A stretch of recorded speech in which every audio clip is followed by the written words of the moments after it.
अस्सलाम वालेकुम, welcome to 3D with Adnan. This is Adnan Ali once again with a new topic. आज के हमारे इस टॉपिक में हम अंडरस्टैंड करेंगे, लास्ट टॉपिक में वैसे हमने अंडरस्टैंड किया था related to attribute manager, but आज हम उसके अंदर अपने ऑब्जेक्ट्स इंक्लूड करने के बाद उसके एट्रीब्यूट्स में जाएंगे, उसको अंडरस्टैंड करेंगे कि एट्रीब्यूट्स होते क्या एक्चुअली। सो टाइम को वेस्ट किए बगैर चलते हैं अपनी पीसी की स्क्रीन पे और देखते हैं कि किस तरह से इनको हम अंडरस्टैंड कर सकते हैं। तो जैसा कि लास्ट टाइम मैंने आपको बताया था कि हमारे ऑब्जेक्ट मैनेजर के अंदर हमारे ऑब्जेक्ट्स होते हैं, एट्रीब्यूट मैनेजर के अंदर हमारे एट्रीब्यूट्स ओपन होते हैं। तो अभी मैं इंक्लूड कर रहा हूँ यहाँ पे एक बॉक्स। ठीक है, आप कहेंगे कि हर बार बॉक्स इंक्लूड करता है। It is the easiest way to teach you, क्योंकि अगर मैं कुछ बड़ा ऑब्जेक्ट इसके अंदर इंक्लूड करूँगा तो आपके लिए बहुत बड़ा प्रॉब्लम क्रिएट करेगा। तो समटाइम ऐसा होता है कि जैसे फॉर एग्जांपल मैंने यहाँ पे एक सिलेंडर भी इंक्लूड कर दिया है। सिलेंडर को मैं साइड पे निकाल के रख देता हूँ और ये हमारा है ऑब्जेक्ट। जैसा कि आपको मैंने बताया था कि ऑब्जेक्ट्स मैनेजर, जो चीज़ें आपके व्यू पोर्ट के अंदर आ रही हैं वो सारी की सारी आपके ऑब्जेक्ट मैनेजर में भी होती हैं। ठीक है, जैसे कि मैंने यहाँ बॉक्स सेलेक्ट करना चाहता हूँ तो बॉक्स सेलेक्ट हो जाता है। यहाँ पे मैं सिलेंडर सेलेक्ट करता हूँ, सिलेंडर सेलेक्ट हो जाता है। व्यू पोर्ट के अंदर जाके मैं अगर करना चाहूँ तो व्यू पोर्ट में भी सिंगल मैं क्लिक करूँगा और सिलेंडर पर भी सिंगल क्लिक करूँगा तो हमारे ऑब्जेक्ट सेलेक्ट हो जाएंगे। तो जैसे जैसे आप एक चीज़ नोट करेंगे, जैसे मैं इस ऑब्जेक्ट के क्यूब के ऊपर क्लिक कर रहा हूँ या मैं अपने सिलेंडर पे क्लिक कर रहा हूँ तो नोट करेंगे नीचे एट्रीब्यूट मैनेजर्स के अंदर कुछ थोड़े बहुत चेंजेस आपको नजर आते होंगे। ये देखें, basic coordinates, object, cap, slice and Phong tag, each and everything आपको यहाँ पे नजर आ रही है एज इट इज़। मैं यहाँ पे आके ये आप देख सकते हैं कि basic coordinates and objects and Phong tag. ठीक हो गया। तो ये होती है हमारी प्रॉपर्टीज़। अगर मैं दोनों को सिलेक्ट करता हूँ, यहाँ पे आप नोट करेंगे कि जैसे मैंने पहले एक को सिलेक्ट किया तो यहाँ पे हमारे पास ऑब्जेक्ट आ रहा है, दूसरे को सिलेक्ट करता हूँ तो यहाँ पे भी हमारे पास ऑब्जेक्ट नजर आता है, कैप, स्लाइस एंड फॉन्ग। लेकिन आप नोट करेंगे जैसे मैं बोथ सिलेक्ट करता हूँ, दोनों को सिलेक्ट करता हूँ तो यहाँ पे मेरे पास आता है 2 एलिमेंट आर सिलेक्टेड।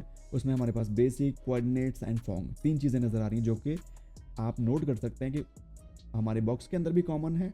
ये देखें, बेसिक, कोऑर्डिनेट्स एंड फॉन्ग और बेसिक, कोऑर्डिनेट्स एंड फॉन्ग, जबकि इसमें कुछ चीज़ों में चेंजेस आ रहा है तो हमारी अंदर की प्रॉपर्टीज़ है। तो अभी फॉर एग्जांपल मेरे पास ये बॉक्स है, बॉक्स के ऊपर मैं आके यहाँ पे बेसिक के अंदर आके देखता हूँ तो बेसिक में सारी इन्फॉर्मेशन, हमारे ऑब्जेक्ट से रिलेटेड सारी इन्फॉर्मेशन है, उसका नाम, ईच एंड एवरीथिंग। कोऑर्डिनेट्स के अंदर आ जाता हूँ तो यहाँ पे पोजीशन, रोटेशन एंड स्केल से रिलेटेड इन्फॉर्मेशन आ रही है।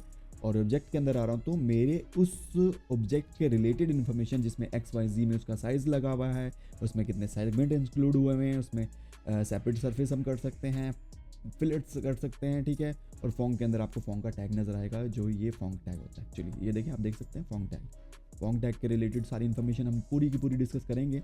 अच्छा, यहाँ पे आप देखते हैं, यहाँ पे जैसे मैंने क्यूब को सिलेक्ट किया था, यहाँ पे हमारे पास सिर्फ ऑब्जेक्ट आ रहा था।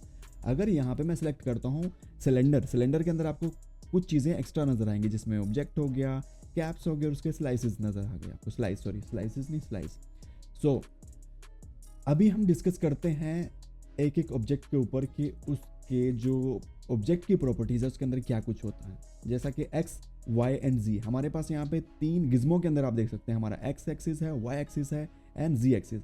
हमारा एक्स हमेशा इस तरह से होगा, X axis, Y axis top to bottom, और हमारा जी एक्सिस हमारी हमेशा डेप्थ को कैलकुलेट करता है कि हमारी डेप्थ कितनी है। तो सबसे पहले देखें तो यहाँ पे हमारे पास जैसे x की अगर मैं वैल्यू बढ़ा देता हूँ, यहाँ पे मेरे पास 6 फीट का है, तो अगर मैं इसको 8 फीट कर देता हूँ तो आप नोट करेंगे कि x में इसका साइज़ बढ़ जाता है। और अगर y का मैं साइज़ 8 कर देता हूँ तो y में ऊपर से नीचे की तरफ बढ़ेगा। अगर ऊपर से टॉप से हम इसको देखें तो z में अगर इसको देखा जाए तो z के अंदर भी इसका 8 अगर करता हूँ तो z में भी XYZ में ये 8 फीट बढ़ चुका है। ठीक है, अब रिलेटेड टू सेगमेंट्स उसके ऊपर भी डिस्कस करेंगे, लेकिन उसके लिए लाजमी है कि हमें इसका मैश देखना होगा। तो उसके लिए हमने एक शॉर्टकट है हमारा NB। ठीक है, NB सिलेक्ट करेंगे तो आप अगर आप टैप करते हैं देन आपको इसके ऊपर एक केज नज़र आएगा। केज मीन्स कि अगर मैं इसके सेगमेंट्स बढ़ाता हूँ, फॉर एग्जांपल मैं NA एक शॉर्टकट है जिससे हमारा इसका केज ख़त्म होता है। ओके, NA से हमारा केज ख़त्म हो जाएगा, NA। ठीक है, हमारा केज ख़त्म हो जाता है। केज क्या होता है अभी आपको नज़र आ जाएगा किस तरह से ये काम करता है। सो फर्स्ट ऑफ ऑल अगर मैं इसके अंदर मैं यहाँ पे इंक्लूड करता हूँ सेगमेंट्स, एक्स में सेगमेंट्स 2 इंक्लूड कर दिए, वाई में 2 कर दिए, जी में मैंने 2 कर दिए, तो अभी फिलहाल हमें नज़र नहीं आ रहा केज, जो कि मैंने आपको शॉर्टकट बताया। NB प्रेस करेंगे तो हमें ये देखें नज़र आएगा, ये हमारा केज नज़र आता है रिलेटेड टू मतलब हमारे ऑब्जेक्ट के अंदर कितने सेगमेंट्स इंक्लूड हो चुके हैं। 2 सेगमेंट्स इंक्लूड किए हैं मैंने। तो आप देख सकते हैं अगर इसको मैं कम करता हूँ 1 1 पे लेके जाता हूँ तो एक एक्स का एंड फिर उसके बाद y का, देन उसके बाद फिर z का। ठीक है, मैंने ख़त्म कर दिया। तो ये होता है हमारे सेगमेंट्स रिलेटेड टू ऑब्जेक्ट। और इसके अलावा अगर यहाँ पे आएँ तो यहाँ पे इस जगह पे है सिलेंडर के अंदर, तो आपको जो मैंने बताया था कुछ एक्स्ट्रा इन्फॉर्मेशन आपको नज़र आ रही है। तो सबसे पहले देखा जाए तो यहाँ पे ऑब्जेक्ट था, ऑब्जेक्ट के अंदर हमारा रेडियस है, क्योंकि देखें जिस चीज़ मैं इस ऑब्जेक्ट को फॉर अ व्हाइल डिलीट कर रहा हूँ ताकि आपको अंडरस्टैंडिंग ईजी हो सके। अच्छा जी, तो सबसे पहले ये देखें कि हमारे पास यहाँ पे एक सिलेंडर है। सिलेंडर के अंदर मैक्सिमम क्या हो सकता है, या तो उसकी हाइट हो सकती है या फिर उसका रेडियस हो सकता है। ठीक है, सराउंडिंग में देखें तो उसका एक रेडियस होता है या फिर उसकी एक हाइट होती है, इसके अलावा तो और उसके अंदर कुछ भी नहीं है। तो देखें अगर मैं इसका रेडियस फॉर एग्जांपल 1 फीट है, अगर 1.64 फीट है, तो अगर मैं इसका रेडियस कर देता हूँ 8 फीट, तो आप नोट करेंगे तो उसका रेडियस ही बढ़ेगा। और अगर इसकी हाइट बढ़ाना चाहूँ 5 फीट करना चाहूँ तो 5 फीट होगी। ठीक है, एज इट इज़ मैं इसको NA करके दोबारा फिर से रियल हालत में ले आता हूँ ताकि आपको ईजीली अंडरस्टैंड हो कि मैं कर क्या रहा हूँ एक्चुअली। जिस तरह से मैंने आपको बताया कि हर एक इंसान के अंदर या किसी भी चीज़ की कुछ प्रॉपर्टीज़ होती हैं, लाइक अगर एक घर के अंदर एक टीवी है, टीवी के अंदर उसकी डिफरेंट प्रॉपर्टीज़ है, या तो आप उसके चैनल चेंज कर सकते हैं, वॉल्यूम बढ़ा सकते हैं, कम कर सकते हैं, उसकी कलर के जो सैचुरेशन है उसको बढ़ा सकते हैं, कम कर सकते हैं। एज इट इज़ हर एक चीज़ की अलग अलग प्रॉपर्टीज़ होती हैं जो कि हमें यहाँ पे जैसे मैं इस पर क्लिक करता हूँ तो उसके नीचे आपको सारी की सारी प्रॉपर्टीज़ नज़र आती हैं। कैप्स रिलेटेड अगर मैं इसके कैप्स रिमूव करना चाहता हूँ, लाइक ये कैप्स हैं इसके रिमूव करना चाहता हूँ, तो ये मेरे कैप्स इसके रिमूव हो जाएंगे, जस्ट ये एक रिंग बन के रह जाएगा। ओके, सो अगर मैं इसको वापस लेके आता हूँ तो ये वापस आ गया एज इट इज़। अगर इसमें फिलेट के नीचे आप देख रहे हैं, फिलेट का मतलब होता है कि इसके कॉर्नर्स हैं उसको बिल्कुल स्मूथ कर दो। ठीक है, इसमें सेगमेंट्स इंक्लूड कर सकते हैं हम, और इसकी हम सब डिवीजन कर सकते हैं। ये देखिए आप नोट करें इसके कॉर्नर स्मूथ हो गए हैं। तो फिलहाल के लिए मैं जो इसके अलावा हाँ, स्लाइस कभी भी किसी चीज़ को स्लाइस किया जाता है, लाइक अगर एक चीज़ को आप स्लाइस कर देते हो तो it's mean that is sliced. So अभी हम चेक करते हैं कि स्लाइस किस तरह से इनेबल करते हैं। इनेबल किया तो आप नोट करते हैं ये स्लाइस हो गया। ठीक है, इसका स्लाइस बन गया।